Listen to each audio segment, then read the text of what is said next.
Shalom, shalom, boa tarde. Hoje nós estamos no dia 22 de fevereiro do ano de 2022. É o calendário gregoriano.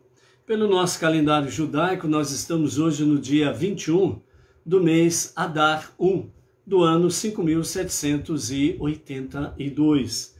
Estamos aí com 169 dias do nosso calendário judaico e nós estamos aqui em A Tarde com a Torá, onde nós trazemos semanalmente a porção, a paraxá semanal dos estudos da Torá. E diariamente nós temos aí as nossas reflexões na nossa Aliyá, a leitura diária. Hoje nós estamos no terceiro dia da semana e, portanto, nós estamos no terceiro dia do Shabat. E nós estamos aí então para trazer hoje a nossa terceira Aliyá. Primeiramente, vamos ver aí o que o nosso Rebbe Menachem Mendel, o líder da nossa geração, traz para nós no conhecimento, na sabedoria, na orientação da sua palavra. Então ele fala conosco hoje, lembrando-se que nós estamos dentro daquele grupo de sabedoria que tem o título de Libertando-se. Então vamos ver a sua palavra para nós hoje. Então o nosso Rebbe Menachem Mendel, o tzadik da nossa geração, diz assim: sentir-se nada não significa ser capacho de todos. Na verdade, é justamente o contrário. O senso do nada é seu portão de acesso, sabe ao quê? Aos poderes infinitos. É isso que está escrito no Zohar, o livro do esplendor. Diz assim: disse o mestre da academia do jardim do Éden, aquele que é pequeno é grande, mas aquele que é grande é pequeno. Faça-se pequeno e você será maior. Saiba que não é nada e você será infinito. Pelo menos não seja tão presunçoso e você ficará mais perto da verdade do que imagina. Então, o nosso Rebbe Menachem Mendel traz para nós realmente a continuidade da verdadeira felicidade. É quando somos nada, é que somos tudo, é isso que ele quer dizer. Quando nós reconhecemos que nós não somos nada diante do nosso grande Deus, que nós não podemos respirar se não for pela permissão dele. Nós não podemos dormir, levantar, acordar, levantar, ir e vir, se não for da vontade dele. Este é o único Ser Supremo. Este é o único Todo-Poderoso. Ele é o único Ein Sof, o infinito. Então é isso que o Rebbe quer dizer para nós. E vejam bem que ele diz assim, sentir-se nada, porque dentro de todo esse aspecto aqui, significa o seguinte, que Deus é tudo e que eu dependo dele para tudo. Então aquela mesma questão que nós falamos, como você está? Graças a Deus, tudo bem. Mesmo quando o profeta encontrou aquela mulher no caminho e perguntou para ela, e aí, como está? Tudo bem? E ela respondeu, graças a Deus, tudo bem. Mas ela tinha um problema sério em casa. O seu filho não estava bem. O seu filho estava morto. Mas ela disse, graças a Deus, tudo está bem. E Deus usou o profeta para trazer o seu filho de volta à vida. Então aquela mesma questão que você encontra as pessoas, e normalmente quando você pergunta, elas respondem assim, firme igual prego na areia, que significa que não está firme coisa nenhuma. Então você pode responder de uma forma mais positiva, graças a Deus, firme como uma rocha, ou como um prego na rocha, para contradizer o prego na areia. O prego na areia é simplesmente não tem firmeza alguma. Como que aqueles que, né, sobem as montanhas, vão escalando as montanhas, né, eles vão colocando os pinos que eles têm justamente fincados na montanha. E quando os pinos ficam fixos na montanha, entre aspas, os pregos ficam firmes na montanha, então eles vão subindo gradativamente, confiados que os pregos, entre aspas, né, estão firmes na montanha. Então eles sentem a firmeza e vão subindo. Então é a mesma coisa aqui, entre aspas, né, de forma análoga, né, quando nós nos sentimos nada, ou seja, quando nós sentimos que as nossas vidas, elas estão fixadas não em nós mesmos, não no nosso eu, no nosso ego, mas quando as nossas vidas estão firmadas na rocha, que é Deus, então aí nós realmente sentimos firmeza, força para podermos prosseguir. Então, dentro desse aspecto, o nosso Rebbe diz assim, na verdade, né, sentirmos-nos como nada não significa sermos capachos dos outros.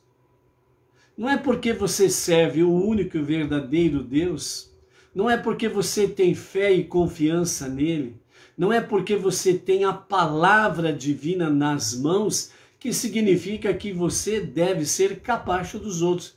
Qualquer um vem e vem limpar os seus pés sujos em cima de você. O Rebbe diz assim, negativo. Não, não. Muito pelo contrário. O senso do nada é seu portão de acesso a poderes infinitos. Por isso, o nosso Rebbe fala sobre a questão da humildade de Moshe, que o levou realmente com ousadia e coragem diante do maior ditador dos seus dias, do seu tempo. E ele não se dobrou à vontade do ditador, o Paró, mas ele enfrentou o Paró. Ele foi e levou realmente a petição justa, correta, em favor do seu povo. E não se dobrou à vontade do ditador. É a mesma coisa que o Rebbe está dizendo para nós aqui. Não é porque nós nos sentimos nada, e esse nada está dentro do campo da humildade diante do único, todo-poderoso. Ao sentirmos-nos como nada, significa que nós dependemos absolutamente 100% do único Criador, o único Todo-Poderoso, Deus. Então não é porque nós nos sentimos nada dentro deste padrão, dentro dessa atmosfera, dentro dessa realidade do nosso mundo físico e no mundo espiritual, que significa que você vai ser simplesmente capacho dos outros. Quem quer que seja, venha, pisa em você, pisa na sua garganta, né? Vem, esculacha você, fala um monte de abobrinha para você, vem limpar os seus pés sujos em cima de você. Não, o Rebbe diz que não, negativo. Você não é capacho de ninguém. Então, os perversos, os ditadores, o sistema, o regime, o establishment e companhia limitada, não vem limpar os pés em cima de nós, não. Ou seja, eles vêm e trazem as suas podridões, as suas ameaças, né? Trazem as suas ordens ditatoriais, né? Fica em casa, você vai até ali, depois dali você não vai mais, você vai poder entrar aqui, ali você não vai entrar, né?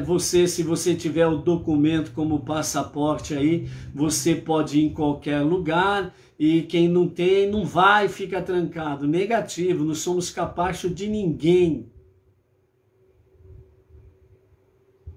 Ninguém vem querer limpar a sua sujeira em cima de nós. Há um tribunal celestial. E esse tribunal celestial ninguém escapa dele. Principalmente aqueles que tentam e mexem, né? Não só tentam e acabam mexendo com a obra-prima de Deus, como diz o salmista.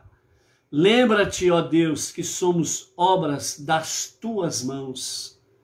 E tem certos cientistas, certos políticos, governadores, primeiro-ministro, presidente, prefeitos, tem certos aí que acham que são mais do que Deus, que pode simplesmente chegar para o ser humano e dizer assim, ó, você vai viver, você não. Você vai continuar trabalhando, você não. Você vai para frente, você fica para trás. Acham que são deuses. E esquece do único e verdadeiro Deus. E tem o momento do ajuste de contas. Está chegando. Está mais perto do que eles pensam.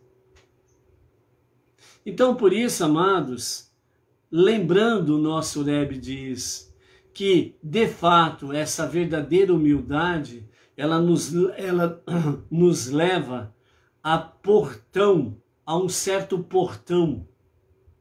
E ele chama esse portão de acesso a poderes infinitos. O portão celestial. Poderes infinitos. Por isso que realmente diz-me com quem tu andas, eu te direi quem és. Então eu ando com Deus, você anda com Deus. Você tem as 7 leis universais, as 7 leis de Noah, que norteiam a tua vida espiritual, ética, moral, familiar, profissional e etc. Com quem você anda? Eu direi quem tu és. Eu ando com aquele que me dá acesso a poderes infinitos. Então, por que eu vou ter medo de perversos e dos seus sistemas? É aquele que dá vida, aquele que tira a vida. Só ele pode todas as coisas. E aqueles que tocam realmente na obra-prima das suas mãos, o ser humano, tem um terrível ajuste de contas com o Criador, com o Deus Todo-Poderoso. Nós precisamos cumprir a nossa missão e Ele permanece conosco. Então, por isso, diz o sagrado livro do Zohar, o livro do Esplendor, dizendo que o mestre da academia do Jardim do Éden, aquele que disse, né? Ele disse, aquele que é pequeno é grande e aquele que é grande é pequeno. Então, os grandes magnatas, os grandes que estão ocupando cargos e posições importantes diante de uma sociedade, sentindo-se grandes e que estão ditando regras, normas no sentido de afrontar a obra-prima das mãos de Deus, o semelhante, o ser humano, eles são pequenos. O faraó, nunca sentiu-se tão pequeno diante de Moshe na sua vida. Aliás, não se sentiu tão pequeno quando Moshe se aproximava na sua presença diante do seu trono. Ele tinha todo o poder que emanava naqueles dias. Ele era o ditador absoluto. Ele era inclusive chamado de Deus e divindade. Ele tinha todos os poderes em suas mãos. Mas quando Moshe e Arão chegavam na sua presença, ele via o quanto que ele não era grande. Então, aquele que é grande é pequeno. Ele viu o quanto que ele era pequeno diante daqueles pequenos que eram diante de Deus e que os faziam grandes, enormes, gigantes. E o faraó e toda a sua cúpula ficaram com medo de Moshe e Arão por causa do seu Deus. Então é nesse sentido que faz, né? Que nos diz o mestre da academia do Jardim do Éden, o próprio Deus. Faça-se pequeno e você será maior. Saiba que não é nada e você será infinito. Por isso, agindo assim, você estará cada vez mais perto da verdade. E como a verdade é infinita, por que a verdade é infinita? Porque a verdade infinita é a própria revelação de Deus. Então quem anda com a verdade está com Deus. E por isso o portão que dá acesso aos poderes infinitos está ao alcance de cada um que teme a Deus. Vamos em frente? Então estamos aí, né, com a Edilane Minorello, aqui de Bauru, junto com o marido Claudemir de Jesus Silva. Temos aí a Miriam Barros de Brasília. Quem mais está por aí? Né? Temos a Marli Stael, né, com seu marido Ananias, lá de Vitória, Espírito Santo. Temos aí a Donária Carmo, né, lá com seu marido José Luiz, lá de Lisboa, Portugal. Temos aí também a Josélia Farias e família, lá do Pará, em Paraupebas, lá no Pará. O Fernando de Oliveira, Florianópolis, Santa Catarina, né, o nosso querido sobrinho, lá de Florianópolis, Santa Catarina, Fernando Oliveira, né, Baruch Hashem. O nosso amado Valmir Sarmento de Brasília, né, o nosso cantor, né, Valmir Sarmento, né.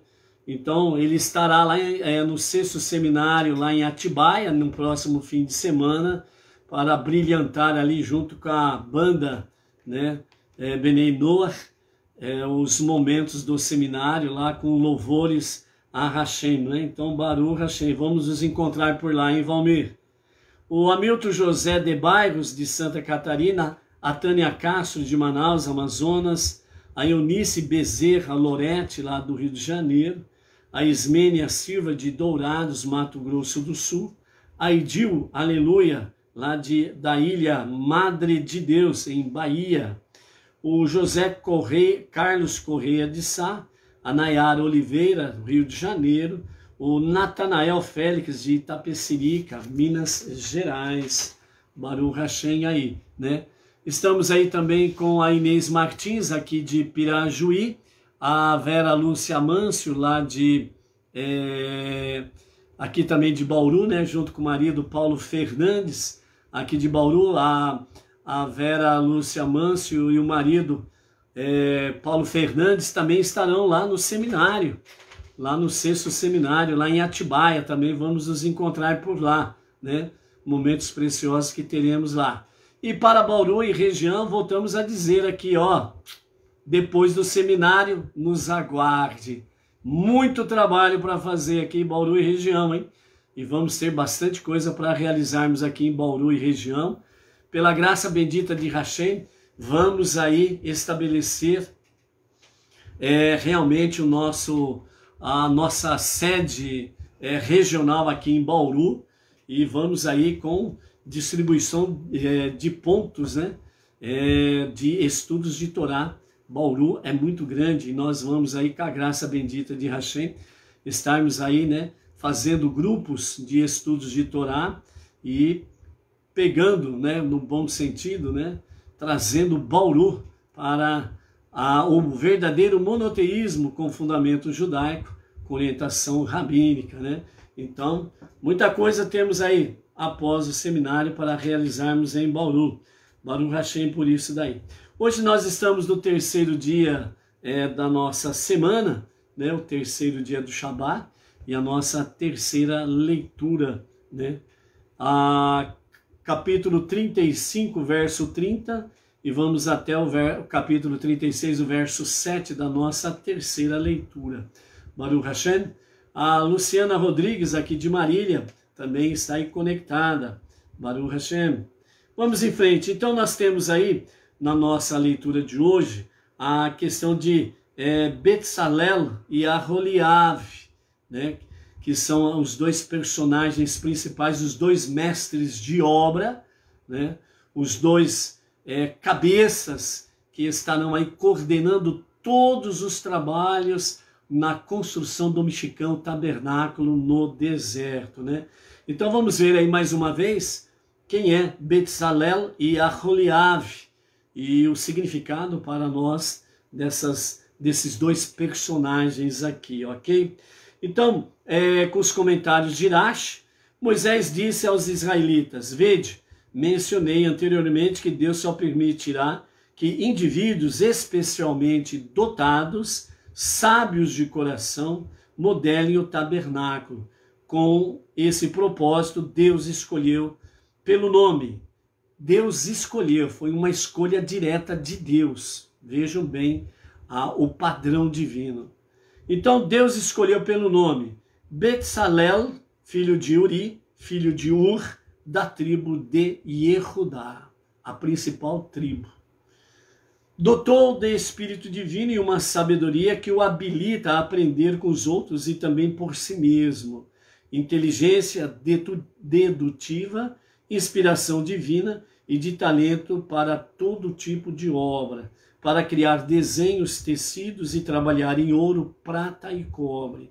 E da arte de engastar pedras preciosas e entalhar madeira de toda espécie de ofício esmerado.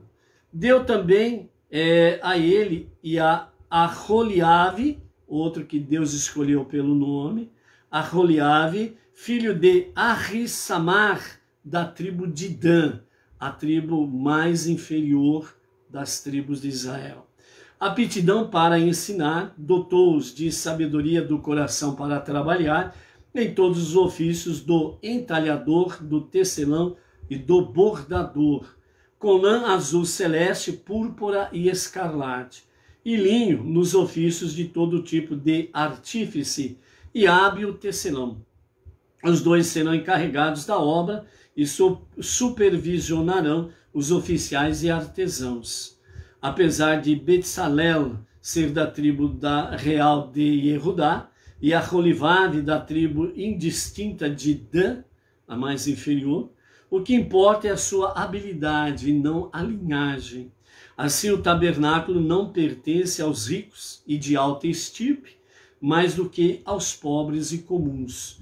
Embora os ricos tenham podido doar muito mais do que o seu compatriota menos abastado. Bezalel e Aholiav, com todas as pessoas sábias de coração que Deus dotou de sabedoria e inteligência divina, para saberem fazer toda a obra requerida para o tabernáculo, executarão tudo o que Deus ordenou. Moisés então chamou Bezalel e Aholiav e todas as pessoas sábias de coração, que assim eram porque Deus as dotara de sabedoria em seu coração. Lembra daquela questão de Nediv Lev, né? Doador de coração? Uma ação, um ato que precisa sair do coração. Então, à medida que o povo fez isso, Nediv Lev, doador de coração, então os corações das pessoas estavam voltadas, depois do grande perdão, com referência ao pecado do bezerro de ouro, né? Então, realmente, eles corresponderam com muito ato de amor procedente do coração. Então, todos que assim procederam, Deus dotou-os realmente de sabedoria necessária e inteligência divina. Verso 3 do capítulo 36, da frente de Moshe tomaram toda a contribuição e os israelitas tinham levado no primeiro dia para a realização da obra necessária para o tabernáculo. Os israelitas levaram-lhe ainda contribuições na manhã seguinte. Assim todos os homens hábeis que faziam toda a obra para o tabernáculo foram a Moshe, cada um deles da obra que fazia, e disseram a Moshe: o povo traz mais do que o necessário para a obra que Deus ordenou fazer. Moisés deu ordem e anunciaram pelo acampamento inteiro o seguinte: nenhum homem ou mulher faça mais obra alguma para contribuição ao tabernáculo, porque o povo foi impedido de levar donativos adicionais no segundo dia, porque a obra de contribuição do povo no primeiro dia bastou para fornecer aos artífices tudo o que precisavam para toda a obra. que tinham de ser feitas, e não havia necessidade de excedente. Moisés deu instruções a Betsalel para a modelagem dos móveis e utensílios, depois para a construção do tabernáculo. Porém, Betsalel sugeriu a Moshe dizendo: não é melhor fazer primeiro a estrutura e posteriormente os móveis e utensílios que serão colocados em seu interior? Moisés respondeu: sim. E foi realmente assim que Deus me mandou proceder. Intuíste a intenção de Deus. Aqui nós encerramos a nossa terceira aliá. De praxe, indo do fim para o começo, então Moshe deu uma ordem para Betsalel, né, para fazer os móveis e os utensílios primeiro, os quais seriam colocados no interior, né, na parte interior do mexicano. Então Betsalel respondeu, né, sugeriu a Moshe, dizendo a ele: não seria melhor fazer primeiro a estrutura que vai recepcionar os móveis e os utensílios?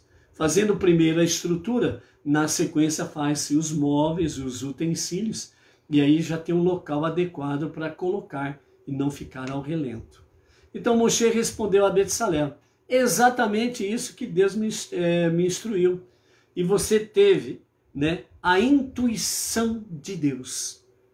Então aqui nos mostra realmente o seguinte: quando fazendo exatamente o aprendizado de Betsalel, né, e do povo em geral, que foi o quê? Nediv Lev. Quando realmente o ser humano se coloca em prontidão, o que Deus disse isso, então é isso que eu vou fazer agora, hoje. Não vou deixar para amanhã, vou fazer agora, não vou deixar para depois. Então, dentro desse aspecto na realidade, o que a Torá está nos ensinando aqui, o que Deus está nos ensinando é o seguinte: você tem o conhecimento das 7 leis universais, você tem o conhecimento do monoteísmo real, verdadeiro, com fundamento judaico, com orientação rabínica, que é a base para a nossa prática de fé e obediência. Eu tenho. Então, o ensinamento aqui é esse. Então, põe em prática. Comece a viver isto. E não ficar aí: não, mas espera aí, eu preciso aprender isso, eu preciso aprender aquilo. Não, mas você fica fazendo mimimi, colocando obstáculo, pedras de tropeço para você seguir o caminho do monoteísmo à luz dos olhos do Eterno e da sua Torá, dos seus mandamentos. Então, a hora que caiu uma pedreira em cima da tua cabeça, não reclame. Então, numa forma popular, foi isso daí que a Torá está nos ensinando e que Deus está dizendo para nós. Então, o povo se colocou no Nediv Lev, doador de coração, pôs em prática o amor do coração, que é um ato que precisa ser do coração e não uma ordem. Você tem que amar a Deus. Não existe isso. Você ama a Deus se você tiver Nediv Lev, doador de coração. Se o amor ele sai do teu coração para amar a Deus, ninguém precisa dizer a você que você deve amar a Deus, porque você ama a Deus e você não deve amar a Deus. Você simplesmente ama a Deus. É diferente.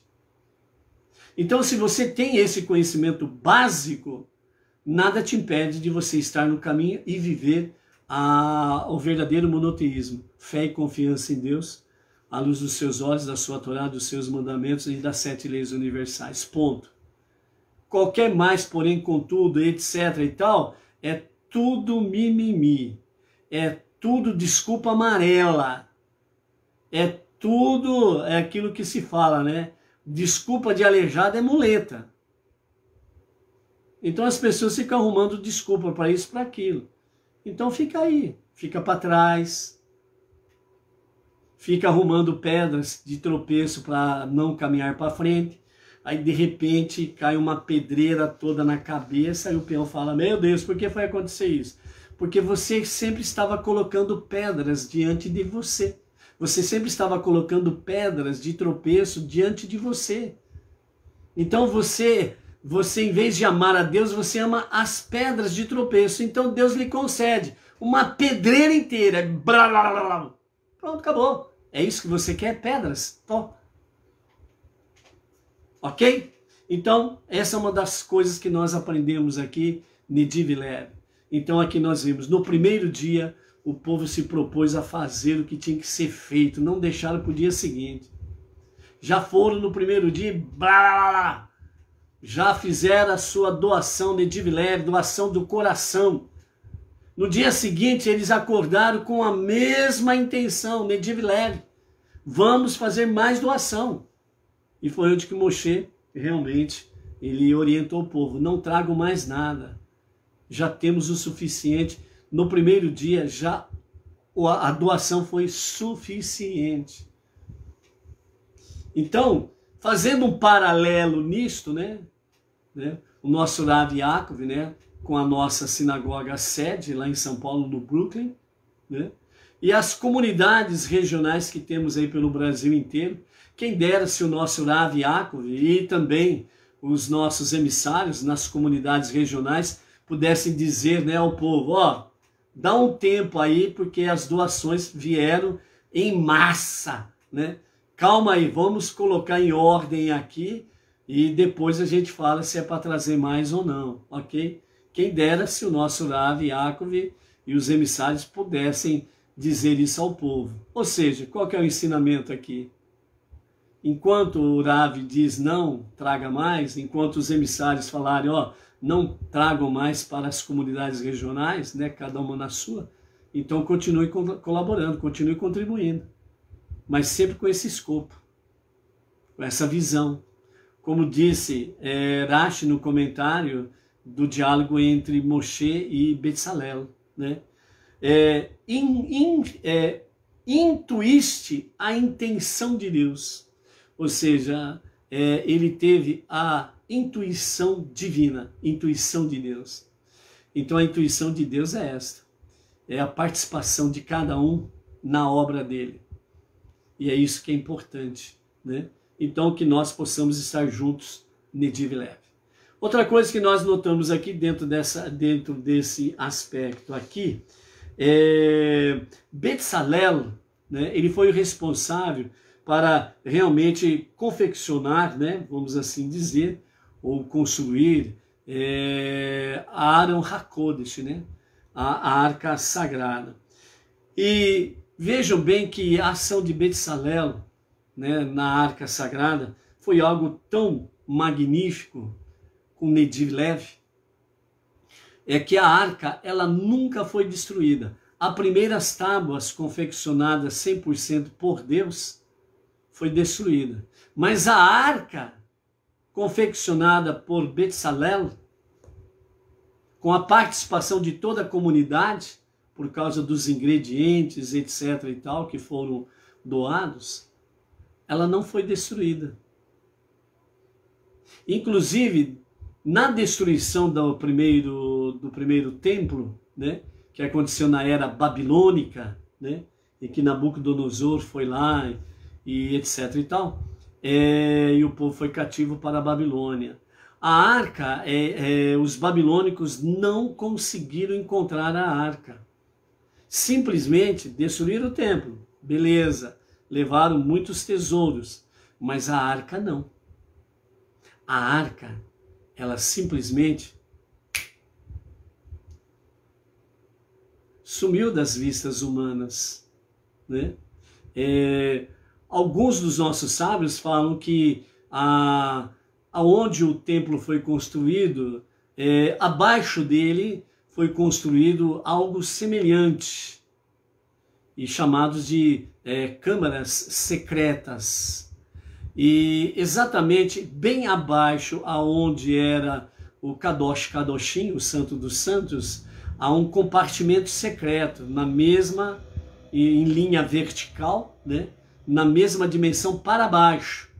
E, segundo alguns comentaristas, falam que quando a guerra estava acontecendo, Nabucodonosor e os seus exércitos vindo, invadindo Jerusalém, então a arca foi levada para esse lugar secreto, né? Por isso que existe aí, entre outras coisas, né, o famoso filme do Indiana Jones, né, Em Busca da Arca Perdida. É algo que os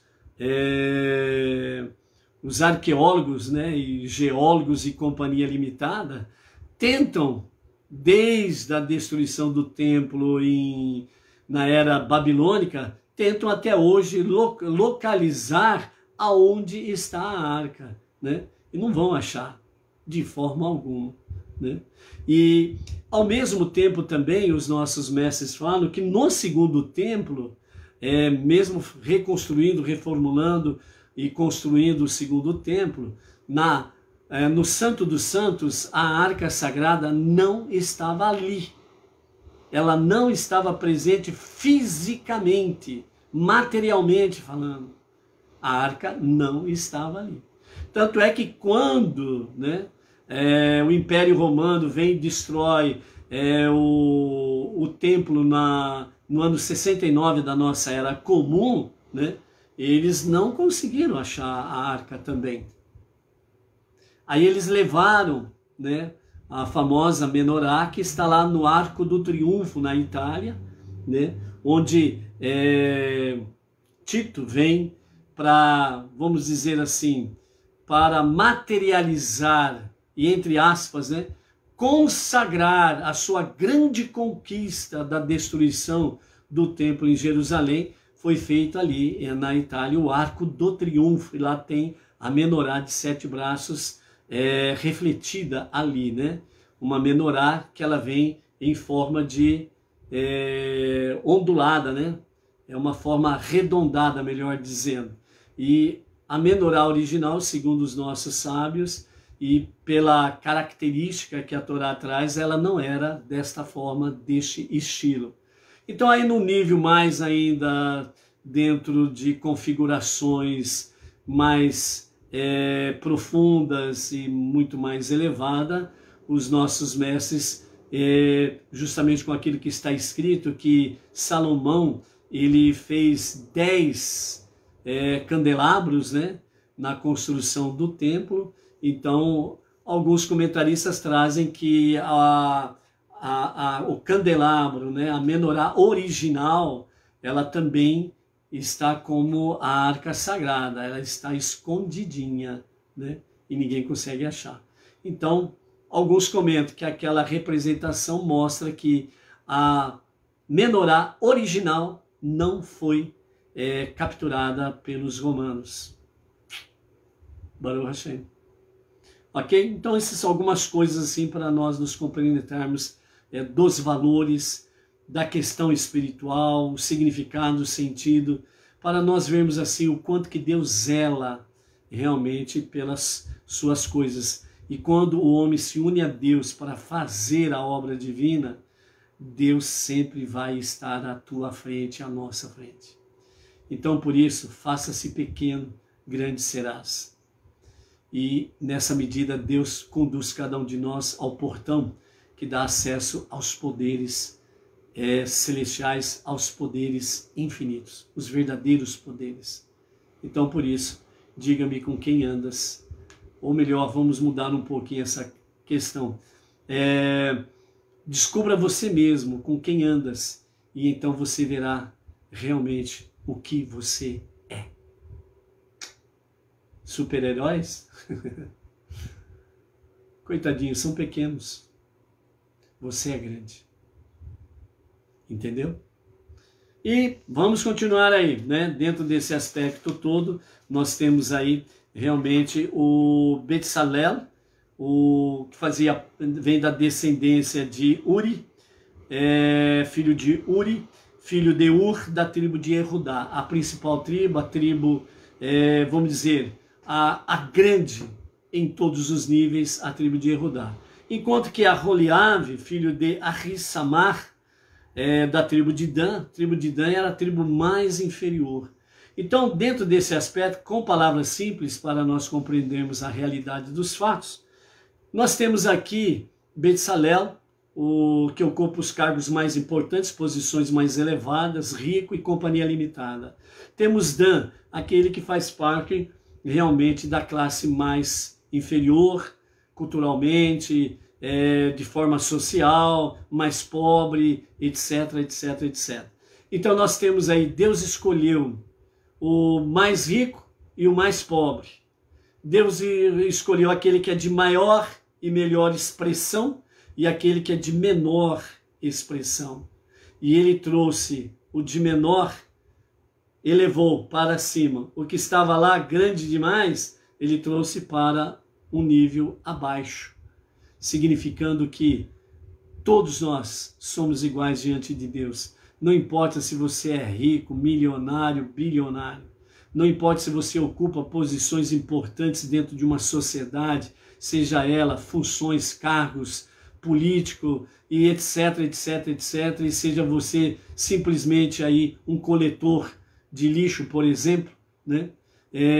Alguém que trabalha aí no semáforo para vender ali os seus docinhos e etc e tal. Mas se você tem temor a Deus, você é igual a qualquer outro, de muito maior envergadura que se possa achar por aí. Então Deus escolheu exatamente duas pessoas para serem os supervisores, né?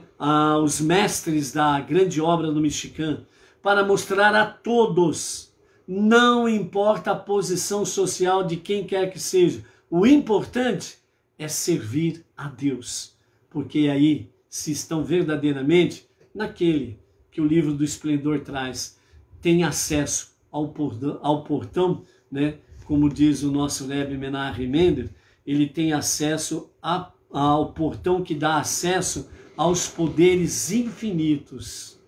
Esta é a realidade.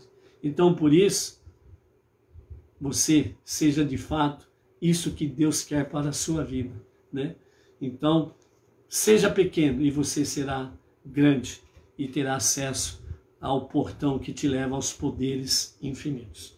O nosso Rebbe Menachem Mendel, ele nos fala sobre a prata, o ouro e o cobre, dizendo para nós o seguinte: são as três categorias que representam a prata, o ouro e o cobre, que representam o povo judeu e, paralelamente, aqueles que vêm a confiar em Deus, ok? Então a prata representa aqueles entre nós que não se perturbam pela escuridão espiritual do mundo, mas pelo contrário, canalizam nele consciência divina. Essa comparação aqui, né, esse conhecimento, essa sabedoria que o Rebbe traz para nós hoje, dentro dessa questão da prata, que não se perturbam diante da escuridão espiritual do mundo. É exatamente isso que está acontecendo nesses últimos 2 anos. O quanto que tem feito falta de muitos crentes prata, nível prata, que não tem medo da escuridão do mundo. Muito pelo contrário, ele se envolve com o mundo para canalizar a consciência divina. Então, por isso, nesses últimos 2 anos, as pessoas perderam uma boa parte, infelizmente, perderam a consciência divina. E muitos Benei Israel e Benei Noah perderam essa consciência e se entregaram à escuridão do mundo e se entregaram aos seus experimentos como salvação. Então, a prata simboliza aqueles que não se perturbam pela escuridão do mundo, mas ele aproveita a escuridão do mundo para canalizar a consciência divina. Diz o Rebbe: pegue a luz que há em ti e faça a escuridão brilhar. Aonde faltou escuridão, aonde faltou luz, é porque a escuridão imperou. Faltou luz, faltou pessoas de consciência divina para chegar e falar, anunciar às pessoas. Não é assim. Olhe para cima. Pare de olhar para o homem. Olhe para Deus. É nele que está o verdadeiro socorro e a verdadeira salvação, e não nas promessas vãs dos homens que trouxeram essa escuridão espiritual, física sobre o mundo nesses últimos 2 anos. O ouro representa aqueles de nós que já estiveram presos, apegados ao mundo material, mas conseguiram superar a pressão do seu materialismo. Então, a questão material, né, que ela está, a questão material, financeira, que está nesse mesmo nível aí, são pessoas que venceram o domínio destas coisas e não são mais escravos delas. Então, ele realmente superou a pressão e não é mais escravo dessa questão materialista. E o cobre representa aqueles de nós que ainda lutam para superar o apego ao materialismo deste mundo. São aqueles que ficam lá, vou, não vou, puxa vida, mas como é bonito, mas não vou não.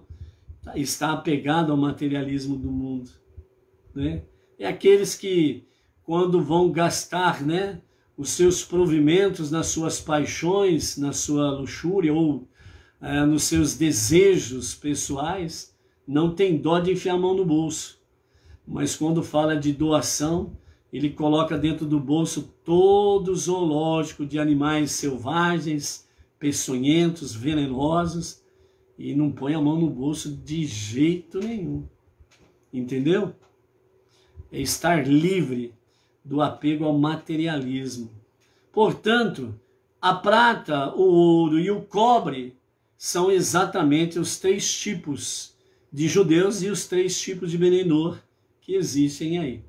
Então a pergunta fica: que tipo de material tu és? Prata, ouro ou cobre?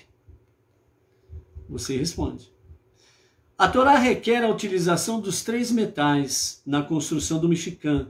Esta é uma lição tanto para aqueles que se veem como ouro, como aqueles que se veem como prata, né? E como aqueles que se veem como cobre. Quem é prata não deve fugir ao envolvimento do mundo físico e, no lugar disso, preferir ocupar-se apenas de assuntos espirituais, né? Ou seja, quem é o Benei Noach prata, que é aquele que não tem medo da escuridão que o mundo apresenta, mas ele precisa se envolver com o mundo físico justamente para fazer o quê? Qual o objetivo? Para poder disseminar a consciência divina, a consciência de Deus, né? E dentro desse aspecto aí, né, ele vai se ocupar com os assuntos espirituais.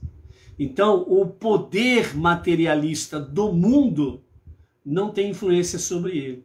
Às vezes, se perguntasse assim, né, antes de falar as coisas, quem quer ser Benei Noach? Ouro, prata ou bronze? Né? Às vezes, a maioria ia escolher ser o ouro, né? Não, eu quero ser ouro. Ouro é bom, né? E não, é o prata, né? É aquele que dissemina entre a escuridão do mundo presente, né, a consciência divina, é a tarefa mais importante, ok? E também de forma análoga, né, quem é ouro quer dizer quem superou o materialismo e, portanto, pode sentir-se imune a seus perigos, ainda assim não está isento de elevar o mundo físico, né? Por quê? Porque para ele sempre será uma tentação às questões do mundo físico, o mundo materialista, né? E por último, quem é cobre pode pensar que primeiro ele mesmo teria que se refinar e só depois disso estaria em condições de elevar o mundo. Mas a Torá lhe diz algo diferente.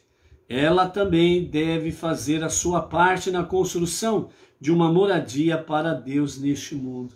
Então, muitas vezes, a própria pessoa, né, ela se coloca numa posição como cobre, né? Então, ela fica aquela, não, ó, eu entendi tudo, é muito bonito essa vida de Benei Noach, né? As 7 leis universais com orientação rabínica, né?